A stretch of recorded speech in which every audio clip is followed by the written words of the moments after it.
লোকে বলে ধৈর্যের নাকি ফল পাওয়া যায়। আচ্ছা, আমারটা মনে হয় কেউ জুস বানাইয়া খায়া লাইছে, নাইলে এত ধৈর্য ধরি ফলটা যায় কই। কি রে দোস্ত, তোর নাকি বুকে ব্যথা উঠছিল? আর বলিস না, বুকে প্রচন্ড ব্যথা হচ্ছিল। তা ডাক্তারের কাছে গেছিলি? হ্যাঁ রে দোস্ত, এইমাত্র ডাক্তার দেখায় আসলাম। তা ডাক্তার দেখে কি বললো? ডাক্তার দেখেই তো অজ্ঞান হয়ে গেছে।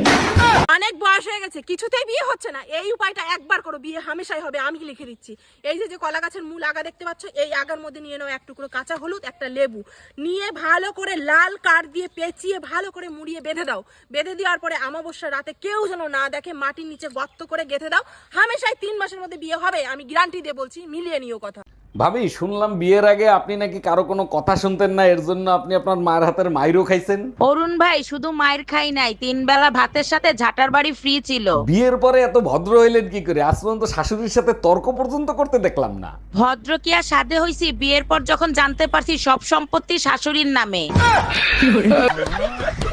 আমার চেহারা এতটাই বিশ্রী ছিল, বিয়ের আগে আমি আত্মহত্যা করতে গেছিলাম। তোমাকে দেখার পরে আত্মহত্যা ক্যান্সেল করি। আমার রূপে মুগ্ধ হয়ে আত্মহত্যা ক্যান্সেল করছিল, তাই না? আরে না, এত বিশ্রী চেহারা নিয়ে তুমি যদি বাইসে থাকতে পারো তাহলে আমি কেন আত্মহত্যা করব? এই কি বললা তুমি? আচ্ছা ভাবি, আমি যে আপনাকে রাতে ফোন দেই, আপনার জামাই দেখে না?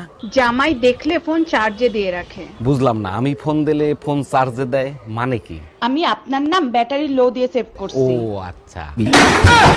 না, এখনো হয়নি। তো আমার সঙ্গে লাগিয়ে দাও। তুমি কি করো? আমি এখন বাজাজ কোম্পানিতে সার্ভিস করি, 30,000 টাকা বেতন, উপর থেকে 40,000 টাকা কামিয়ে। আমার বোন নার্স, 30,000 টাকা বেতন আর নিচে থেকে 90,000 টাকা কামাই। अरे 10 रुपए की झाल मुड़ी से पूरे बंगाल को जीत लिया और 1 रुपए की मेलोडी से इटली के प्रधानमंत्री को खुश कर दिया। यही तो चमत्कार है मोदी जी का। मैं और मोदी जी एक जैसे हैं। अगर देश में कुछ भी गलत हो जाए तो मोदी जी जिम्मेदार, और अगर घर में कुछ भी गलत हो जाए तो मैं जिम्मेदार। অরুণ ভাই, গতকালকে ভাবির সাথে যে ঝগড়া লাগলো, সেই ঝগড়া মিটলো কি করে? হাঁটুতে ভর করে আমার কাছে আসছে, তারপর ঝগড়া মিটছে। বলেন কি, ভাবি হাঁটু গেড়ে আপনার কাছে মাপ চাইছে? আরে না, হাঁটুতে ভর করে আমাকে বলছে খাটের তলা থেকে বের হও, আর মারবো না। ভাবছিলাম কাউকে হঠাৎ করে আই লাভ ইউ বলে দেবো, কিন্তু আমার ভয় লাগে সে যদি খুশিতে মরে যায়।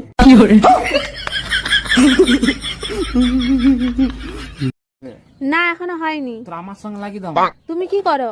আমি এখন বাজাজ কোম্পানিতে সার্ভিস করি, 30,000 টাকা বেতন, উপর থেকে 40,000 টাকা কামিয়ে।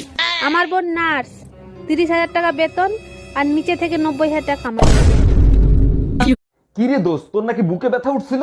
আর বলিস না, বুকে প্রচন্ড ব্যথা হচ্ছিল। তা ডাক্তারের কাছে গেছিলি? হ্যাঁ রে দোস্ত, এইমাত্র ডাক্তার দেখায় আসলাম। তা ডাক্তার দেখে কি বললো? ডাক্তার দেখেই তো অজ্ঞান হয়ে গেছে।